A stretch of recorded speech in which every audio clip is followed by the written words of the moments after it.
Hey friends, so this is session 4 of the day, and what we wanted to do today is just kind of talk through how we can leverage your investment in Azure Boards while integrating in with GitHub and all the other really great features we've seen to make the most of your work tracking features of Azure Boards while still getting all of the advantages of GitHub from a security perspective, from the CI/CD perspective, and working through all of those GitHub actions.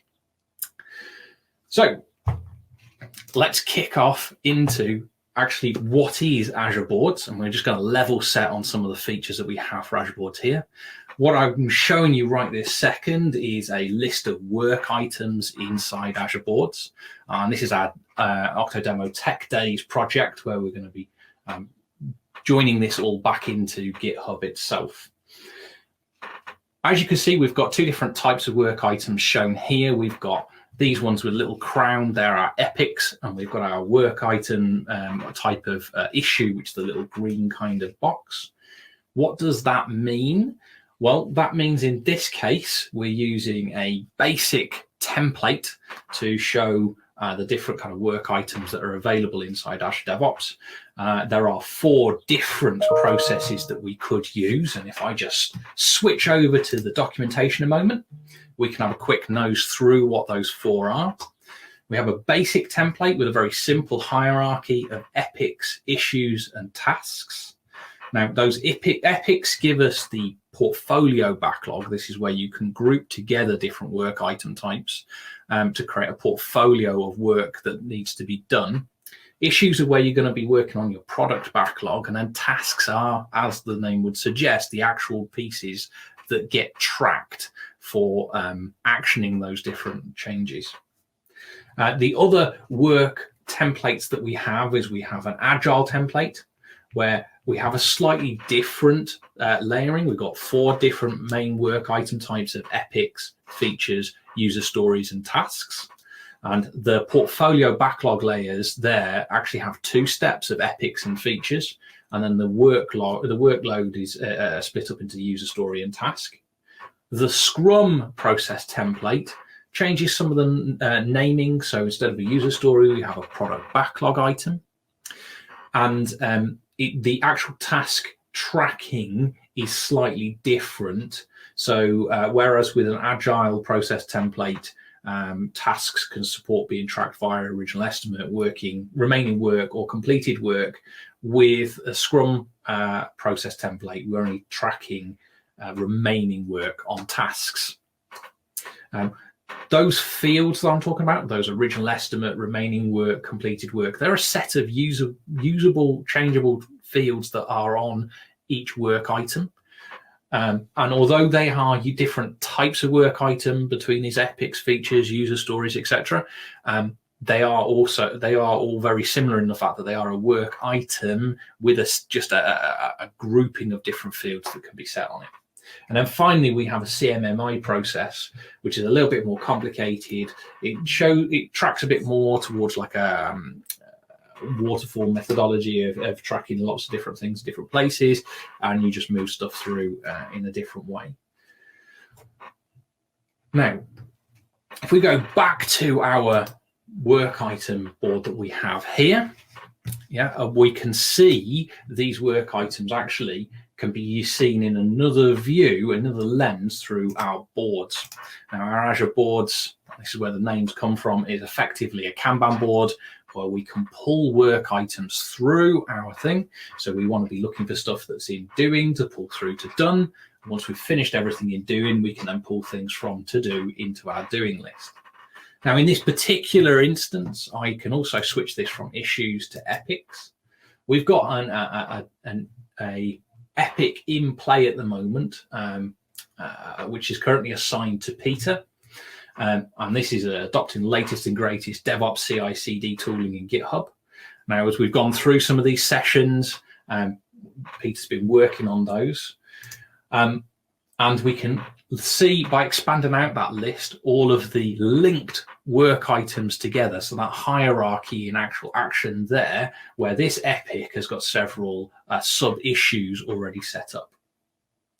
Now, you see as well at the top here, we've got a 1 out of 2 And that's showing us a WIP limit, a work in progress limit. And at the moment, we're happy because we've got a WIP limit of 2, and we've only got 1 work item in doing.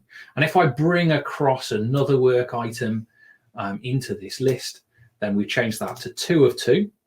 And if for the purposes of the demo, I move this across into the column, we'll see our WIP limit now goes to 3. Now that's easy to change as well. So we can just go into configuring the team settings, and we can go to our columns, look for doing, and that's where we can set our WIP limit. And it's very easy to just change it to 3. So that now changes to 3. We're all good again. Another way of looking at these Azure boards as well is, the work items in these Azure boards is to move our way over to the backlogs. And the backlog gives us another viewpoint of it, where it orders the work items that are there, in this case, the epics, so we can see how they interact with each other, their order, they can be reordered around, but also we can expand out and see the associated issues underneath each one. Now, we could just filter this straight to issues, and then that would look like that, but in this case, I prefer to see this hierarchy as it goes through. One of the other cool features of Azure Boards for tracking these work items is we can click on the column options, and we can add a roll-up column from the quick list of something like count of issues. And by doing that, we will get a quick count that shows us how many issues are actually assigned to it. Now, we've seen Azure Boards, and we've just kind of like level set there on what we can see inside Azure Boards and how we can visualize our work items. But how do we get new work items in? How do we process them and actually do that in a socialized way so that we can work together collaboratively on it? Well, there's a couple of ways of doing that. First of all, if we go back to the work items, I'm going to create a new work item in here. We are going to create a new issue here, and we're going to create a new issue that is add integration with social media. I'm going to add this development link to not a development link. I want to add to a related work item to an existing item, and I want to make this a link type of parent back to our UI UX for social interaction, and that's going to now connect it back. And in this discussion point, I'm going to put in here, can we think about integrating with Facebook or similar? I can use @mentions to put in a mention of somebody else. And by saving this, I've now connected that work item back in. We can go back to our list as we had it before. It's assigned up there, but I've not assigned it to anybody. And if we go and have a look on our backlog, we can now expand out the UI UX, and we can see that that's now grouped into there. If I wanted to go and work on it, I could go into the boards and pull it into the right column to say that I'm going to start working on it. But that's not the only way we can do this. So if I switch back into if I switch into Teams, I've integrated Teams here with the bookstore underneath a chat ops kind of section. And I can start a new conversation, and I could create a new work item in here as well. So I could create another work item, and I'm going to say in here, I'm going to have a type of issue that is called integrating with business social.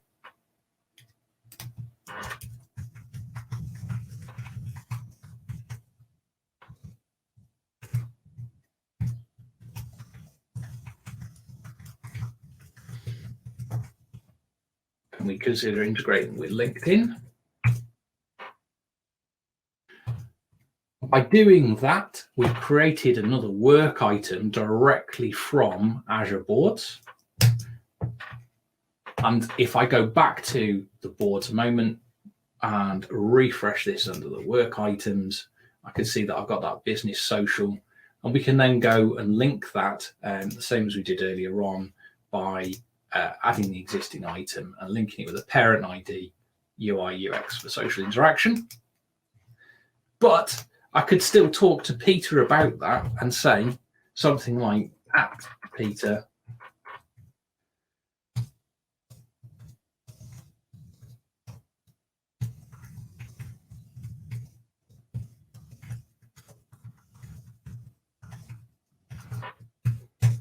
a conversation around that work item.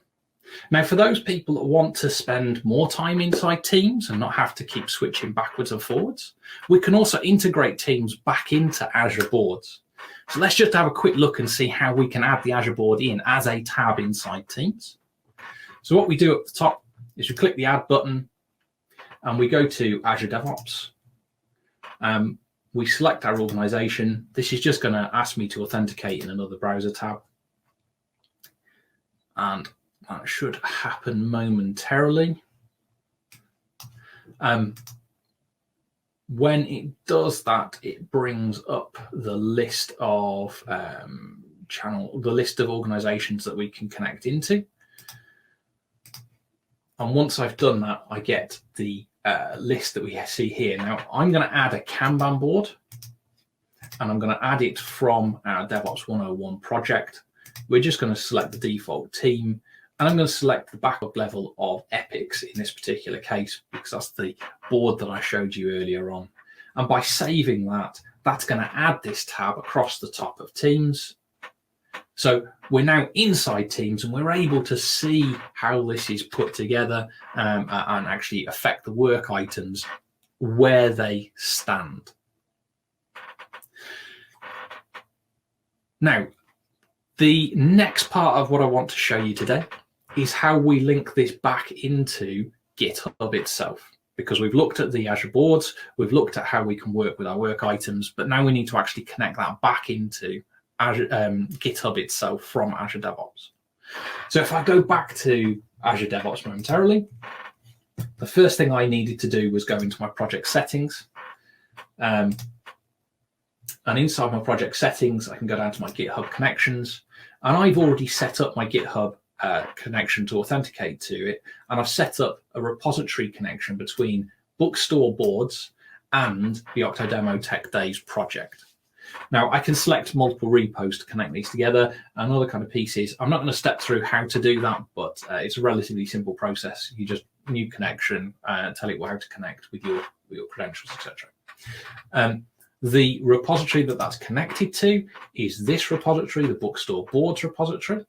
Now, let's for a moment assume that what I want to do is we're going to choose work item. I'm going to work on the Docker file for Bookstore. So I'm going to assign this to myself, and this is the kind of good practice that we'd expect. I'm going to assign this to myself. I'm going to put into the discussion, I am going to make a minor change to the version scheme. Save that and make it a doing. Now, I could have pulled that through and the doing by looking at the Azure Boards, but in this case, I've just changed the state directly on it. This is issue number 5, and there's a work item number 5 associated with it. And if I go to the Octodemo Tech Days and go into the Docker file, obviously I could do this from inside code spaces or download the code to my local machine and work on it that way. But I'm going to make this change straight in this file. I'm just going to quickly change the version number. So instead of saying snapshot, it goes ADO Boards, because we're in the Bookstore Boards repository. Now, I'm going to put a quick comment on this. And in this case, I'm going to go AB hash number 5. And that is going to automatically link this back to the fact that it's an Azure Boards number 5 work item I've been working on here.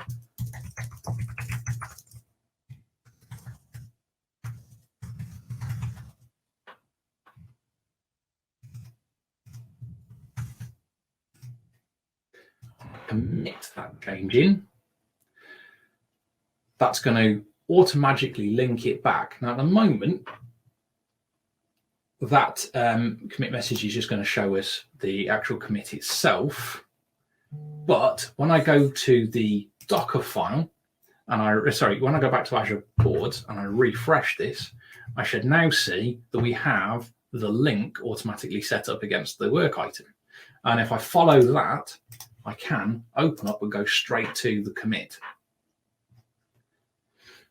The only problem is when I'm on the Azure Boards site, that takes me through to the commit in GitHub, but not the commit, the work item that's associated with it.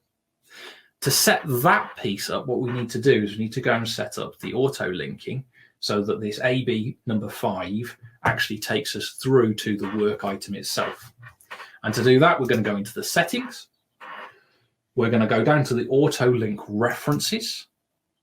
And underneath the auto link references, we're going to add our reference here so that AB hash takes us through to, and what we'll do is we build this up dynamically. We have got the work item up the top up here, and it's very hard to see, I apologize, but we grab that link, the URL, put the URL in there, and we're just going to change the number 5, which is the work item that we're working on, for num in brackets like that, and then it gives us a preview of what that looks like. By adding the auto link reference then, when we go back to our code and we do a quick refresh on the page, so as you can see, now we have the auto linking set up. So the minor change takes us through to the GitHub change that's been in there. So we can actually look at the code itself for that commit, or we can highlight the AB number 5. And by opening that up, it takes us straight back into Azure DevOps to see the actual work item that we were tracking, to see what work pieces we were going to be gluing together. Now, hopefully that has brought together all the different concepts from Azure Boards of how work items that have a hierarchy of different pieces together. Some of the ways of linking that and integrating it back into GitHub, into Teams, and gluing the 3 products together to be able to give you visibility of how you're writing your code, what you're working on, and how people are working together on it, how you can collaboratively work together on those work item pieces and join it all together so it doesn't matter where you land, which lens you're looking through, whether it's GitHub or Teams or Azure Boards, it's very easy to switch back to the other 2 in the right context to have those conversations. And at that point, I'm going to hand it back to the next session. So thank you very much.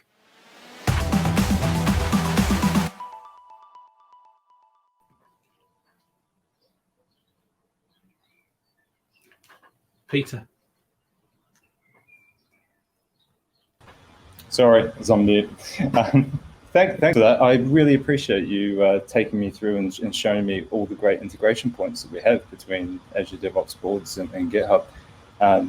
It's just such a powerful platform for project managers to manage stuff, and the developers can still stay within their tooling and not get caught up in the complexities of having to manage things. The Teams integration as well is great to have that type of stuff in your social feed. I absolutely love Azure Boards for giving you the different kind of work item hierarchy.